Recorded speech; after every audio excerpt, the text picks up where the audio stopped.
Hello students, मैं संजय सिंह। आप देख रहे हैं रेनबो 2 पार्ट 2। रेनबो पार्ट 2 जो है वो 12th के लिए, इसमें एक चैप्टर है द सोल्जर। सोल्जर मीन्स सैनिक। इसी सोल्जर के बारे में हम आपको बताने जा रहे हैं, जो कि 2022 के लिए बहुत ही महत्वपूर्ण चैप्टर है। सोल्जर मीन्स सैनिक होता है। यह क्लास 12 के पोएम का ये चैप्टर है द सोल्जर। देखिए ध्यान से, सोल्जर मीन्स सैनिक होता है। इसके ऑथर रूपर्ट ब्रूक में, जो इंग्लैंड के रहने वाले हैं,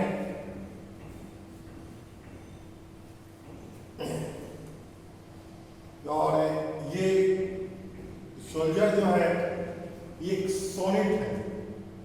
सोनेट क्या होता है, पहले इसके बारे में हम लोग जानेंगे। एक सोनेट होता क्या है। 14 पंक्तियों की कविता, 14 पंक्तियों की जो कविता होती है वही सोनेट होती है। जिसमें 3 स्टेंजा, किताब में देखिएगा आप लोग, 3 स्टेंजा होगा जो 4-4 पंक्तियों का होगा, और 2 पंक्तियां का दोहा होगा, तो 14 हो जाएगा। जिसमें इसको 2 भागों में डिवाइड किया गया है। और सोनेट लिखने वाले इटालियन पोएट है पेट्रार्चन। पेट्रार्चन को आगे वो देखेंगे, पेट्रार्चन का तस्वीर। पेट्रार्चन इटालियन पोएट है, उसी वही सोनेट को 2 भागों में डिवाइड किए हैं। पहला होता है ऑक्टेव। ऑक्टेव 8 चरणों का पद होता है, मतलब 8 लाइन्स होता है। इस 8 लाइन्स में इसमें मुद्दा दिखाया जाता है। जैसे इस सोल्जर चैप्टर में 8 पंक्तियों में यह दिखाया गया है कि कवि रूपर्ट ब्रूक देश के प्रति अपना आभार प्रकट कर रहा है और कह रहा है कि उसे बहुत ही गहरी देशभक्ति है, क्योंकि वो देश का कर्जदार है, कि देश ने उसे बहुत कुछ दिया है, देश का कर्जदार है। और ठीक है, इसमें सेस्टेट होता है जो 6 चरणों का पद होता है, इसे 6 लाइन्स। इसमें क्या होता है, इसमें हल किया जाता है।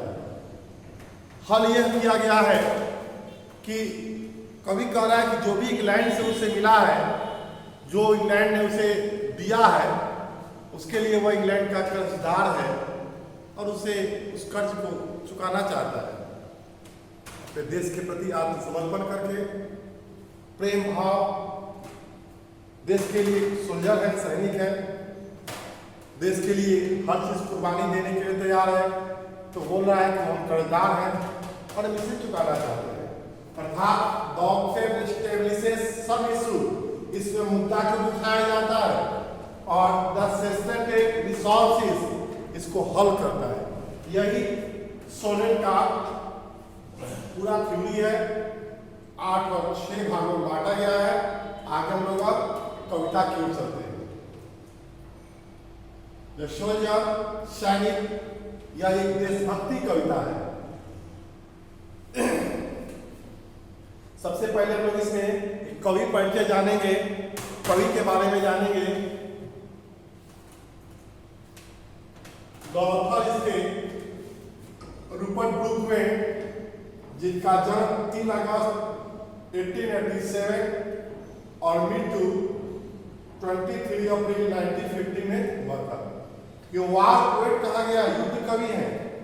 इंस्पायर्ड पैट्रियोटिज्म में, यह देशभक्ति के प्रति अपने आप को प्रेरणा दिए हैं, प्रेरित किए हैं। इन अर्ली फेज, शुरुआती दौर के फर्स्ट वर्ल्ड वॉर फर्स्ट में अपने आप को ये इंस्पायर्ड किए हैं एक देशभक्त के कवि के रूप में। आगे चलते हैं हम लोग। ये रग्बी स्कूल है जहां पे रूपर्ट ब्रूक के पिता संस्थापक थे उस स्कूल का, और रूपर्ट ब्रूक के इंग्लैंड में जो कैम्ब्रिज कॉलेज में जाने के पहले उनकी शिक्षा उनके पिता के स्कूल में हुई थी। आगे चलते हम लोग नेक्स्ट एक एक लाइन को कवि परिचय हम लोग सीखते हैं। रूपर्ट ब्रूक 1887 एंड 1950, जन्म 1887 और मृत्यु 1915, was born, जन्म हुआ था इन ए वेल टू डू मतलब होता है धनी मनी, संपन्न परिवार, खुशहाल परिवार। इनका जन्म खुशहाल परिवार में हुआ था, to do academic family. Rupert Brooke का जन्म एक खुशहाल परिवार में हुआ था। His father was house master, उनके पिता संस्थापक थे, व्यवस्थापक थे। एट रॉकव्यू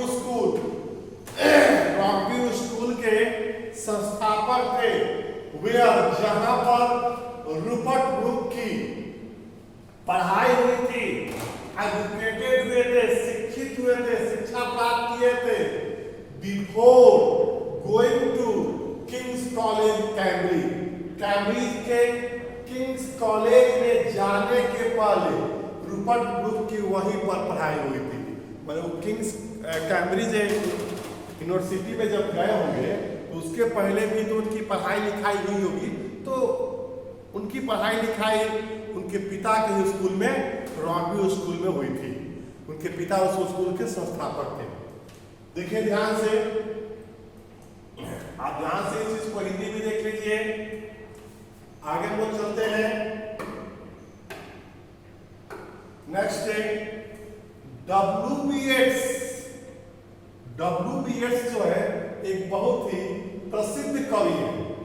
आगे हम लोग एक तस्वीर आएगी जिसमें पेटार्चन है जो इटालियन पोएट है, उनका तस्वीर और डब्ल्यू बी एट्स की तस्वीर आपको दिखाई जाएगी। पोएट डिस्क्राइब जो है या V2 है, डिस्क्राइब इस वर्णन किए हैं डब्ल्यू बी एट्स, वर्णन किए हैं हिम किसके, रूपर्ट ब्रूक के लिए, कि वो रूपर्ट ब्रूक जो है वो इंग्लैंड के सबसे हैंडसमस्ट मैन, सबसे सुंदर नौजवान वीर योद्धा का उपमा डब्ल्यू बी एट्स ने रूपर्ट ब्रूक को दिया है। ध्यान दीजिए आप लोग कि वे मानते हैं, वे वर्णन करते हैं ए symbolic role eventually turned into a myth of a young and beautiful fallen warrior।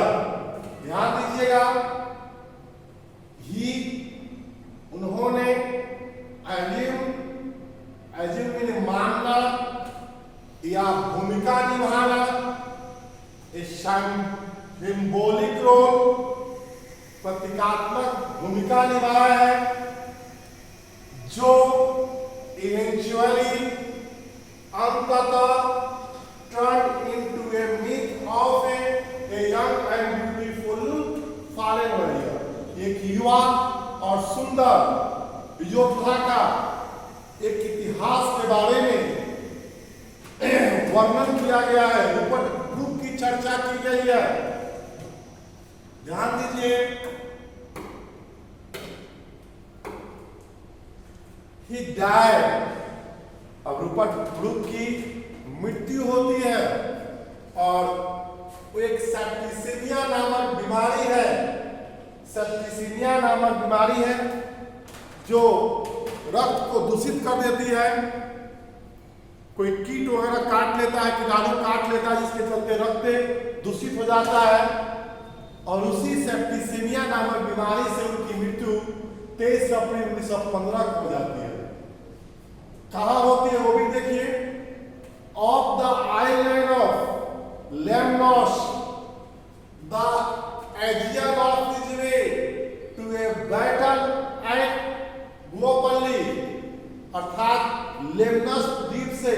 Just एक द्वीप समूह है, आइसलैंड है, उस द्वीप समूह से ऑफ दूर, ऑफ मतलब होता है से अलग, एकदम दूर, एजियन में गोपल्ली की लड़ाई के लिए वे रास्ते में जा रहे थे।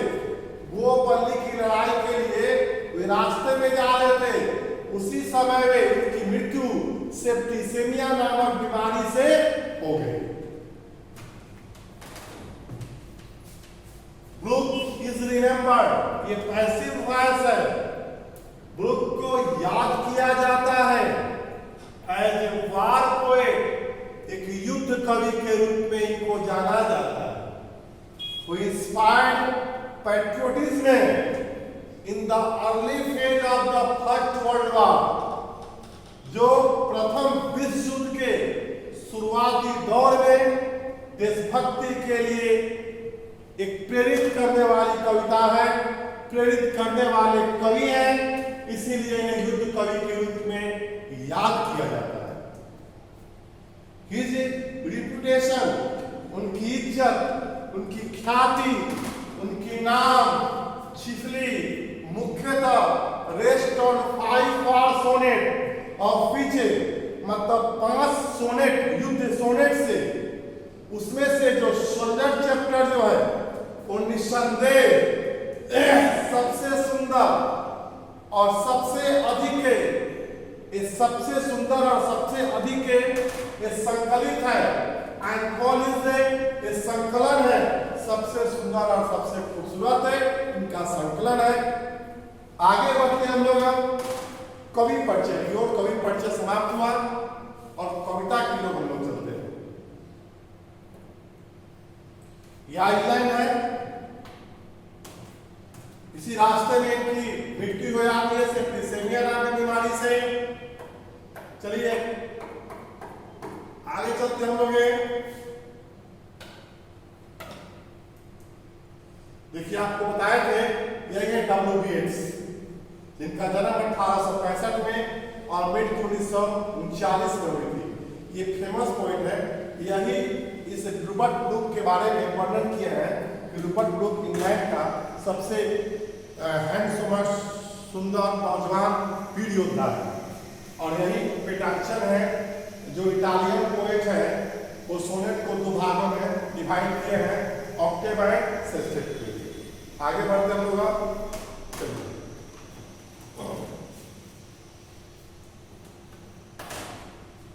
देखिए ध्यान से, कवि कह रहा है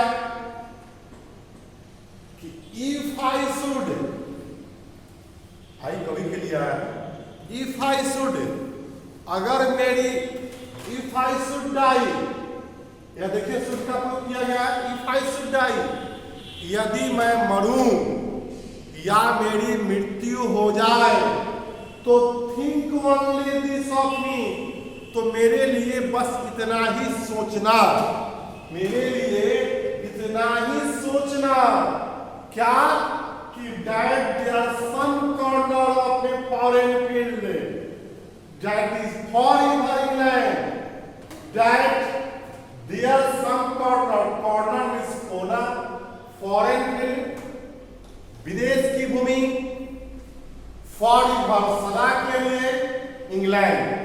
कवि महसूस करता है कि वह जमीन हमेशा हमेशा के लिए इंग्लैंड का हो जाएगा, जहां उसकी मृत्यु के बाद उसे दफनाया जाएगा, लाया जाएगा, अर्थात वह जमीन इंग्लैंड की हो जाएगी। इस जमीन पर उसकी मृत्यु होगी, उसको दफनाया जाएगा। कवि कह रहा है कि बस मेरे बारे में इतना ही सोचिएगा। There shall be in that rich earth, अर्थात धरती से, ये जो इंग्लैंड जो है, कवि कह रहा है कि इसकी धरती बड़ी खूबसूरत है, बड़ी सुंदर धरती इंग्लैंड की। ये रिचर डस्ट, उससे भी धनी, रिचर माने उससे ज्यादा धनी, रिच माने धनी और रिचर माने उससे धनी, उससे धनी डस्ट कंसील्ड, जिसमें छुपा हुआ जो धूल कण है उससे ज्यादा धनी है। यहाँ की धरती तो बहुत संपन्न है, लेकिन उससे ज्यादा धनी यहाँ के छुपे हुए धूल कण है। क्यों? ये डस्ट होम इंग्लैंड हो, क्योंकि इसी धूल कण में, इस इंग्लैंड की भूमि में कवि का जन्म हुआ है। इसी धूल में कवि का जन्म हुआ है। शेप्ड, इसी धरती ने, इसी मिट्टी ने, हवा ने इसको आकार दिया है, शेप दिया है, मेड दिया और ज्ञान दिया है। Gave ones of flowers to love, कवि महसूस करता है कि यहाँ की फूलों जो है उसे बहुत सारा प्यार दी है। हर वेज टू रोम, चलने के लिए रास्ता दी है। ये बॉडी ऑफ इंग्लैंड में थी, और यह इंग्लैंड का शरीर जो है, इंग्लैंड के मिट्टी में जो शरीर बना हुआ है, और इस इंग्लैंड की भूमि में हम सांस लेते हैं, इस इंग्लैंड की भूमि में हम सांस लेते हैं। Washed away the rivers bleached by suns of home, कवि महसूस कर रहा है कि वास्ट बाय द रिवर्स, जो कल कल करती हुई बहती हुई नदियां हैं, और सूर्य जो है वो मुझे घर पे आशीर्वाद देती है। And think this heart all your seed away, seed away मैंने समाप्त हो जाना, बह जाना, और think this heart all your seed away, और हमारे अंदर जितने भी बुराइयां हैं वो सारी बुराइयां नष्ट हो जाएगी, समाप्त हो जाएगी। A pulse in the internal mind, हमारे जो आंतरिक आत्मा है, अंदर की जो मस्तिष्क है, धड़कन है, वह इंग्लैंड की है। इंग्लैंड ने ही मुझे दिया है। Gives somewhere back the thoughts by England given, और जो कुछ भी है इंग्लैंड का दिया हुआ है, अर्थात इंग्लैंड के द्वारा दिया गया ख्याल, सपना कभी भी पीछा नहीं छोड़ेगी, हमेशा शांत रहेगी। हर एक sight and sound dreams happy as her day, her sight and sound dreams happy as her day. कह रहा है कि उसके दृश्य, उसके जो साइट है उसके दृश्य है, साउंड आवाज, ध्वनि, ड्रीम उसके खूबसूरत सपने, हैप्पी एज हर डे, हर दिन उसका एक एक सपना, उसकी आवाज, उसकी ध्वनि, उसका दृश्य हर दिन उसे याद दिलाती है कि आई लव फॉर लर्न और फ्रेंडशिप एंड जेंटलनेस। कवि विनम्रता से अपने दोस्तों को भी सिखाना चाहता है, अपने दोस्तों को भी, मित्रों को साथ अपना ज्ञान को बांटना चाहता है। In heart and peace under English heaven, कवि कह रहा है कि उसने मित्रों के साथ अपने विनम्रता से हंसी को बांटा हुआ ज्ञान, दिलों में शांति मिलेगी, और तब हमारा इंग्लैंड एक स्वर्ग बन जाएगा। That's all, आपका चैप्टर समाप्त हुआ। नेक्स्ट क्लास में आपको वीडियो में इसका समरी और क्वेश्चन आंसर बताया जाएगा।